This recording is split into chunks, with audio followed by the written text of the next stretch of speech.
بسم اللہ الرحمن الرحیم۔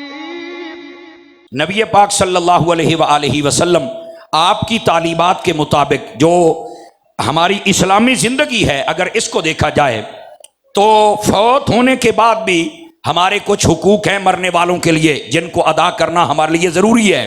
اور وہ کیا کیا حقوق ہیں؟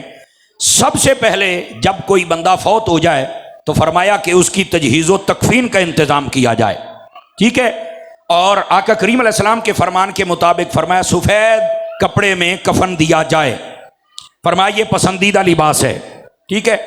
دوسرے نمبر پر فرمایا کہ تم اس کا جنازہ پڑھو، جنازہ پڑھنے کے بعد اس کو دفن کرو، پھر فرمایا کہ جب یہ کام تم کر چکو تو پھر اس کے لیے قرآن پڑھا کرو۔ یہ تو باقاعدہ روایت میں ہے، اقرؤوا یاسین علی موتاکم، فرمایا جب تمہارے ہاں کوئی فوت ہو جائے تو پھر سورہ یاسین پڑھا کرو، یہ اس کو ثواب پہنچتا ہے۔ اگر نہیں پہنچنا تھا تو میرے حبیب نے یہ کہا کیوں؟ اور اگر کہا ہے تو ثواب پہنچتا ہے۔ اور پھر یہ بات انتہائی توجہ طلب ہے، یاسین کا ہی کیوں کہا گیا؟ اس لیے یاسین قرآن کا دل ہے، فرمایا جو ایک مرتبہ سورہ یاسین پڑھے اللہ 10 مرتبہ قرآن پڑھنے کا ثواب عطا فرما دیتا ہے، تھوڑے وقت میں زیادہ کام ہو جائے۔ تو یہ ہمارے لیے کچھ چیزیں ضروری ہیں جو ہم یہ کریں۔ اچھا، جب تجہیز و تکفین اور اس کے لیے دعا ہو جائے تو پھر بھی ہمارے اوپر کچھ چیزیں عائد ہوتی ہیں، اور وہ کیا ہوتی ہیں کہ اس مرنے والے کا اگر قرض ہو تو وہ قرض ادا کیا جائے۔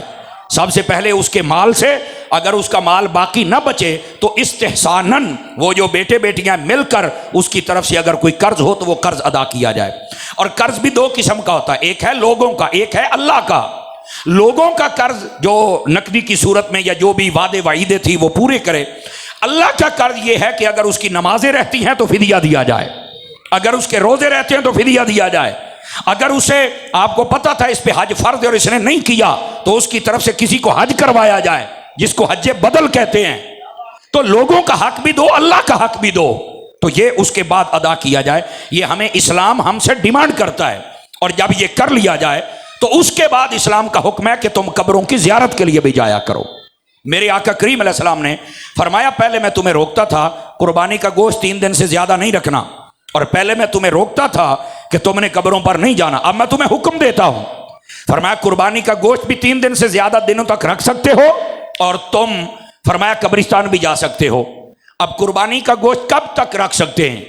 تو سادہ سا جواب ہے، آپ پر کوئی پابندی نہیں، آپ جب تک بھی رکھنا چاہیں، لیکن بعض لوگ اتنی استقامت کے ساتھ اس کو رکھتے ہیں اور ایسی حفاظت کرتے ہیں، محرم شریف کا چاند چڑھ جائے تو پھر بھی فون کر کے مسئلہ پوچھتے ہیں، قاری صاحب محرمہ دا چاند چڑھ گیا ہے تے ساڈے گھر قربانی دا گوشت پیا ہے تے اسی قربانی دا گوشت کھا سکنے ہاں؟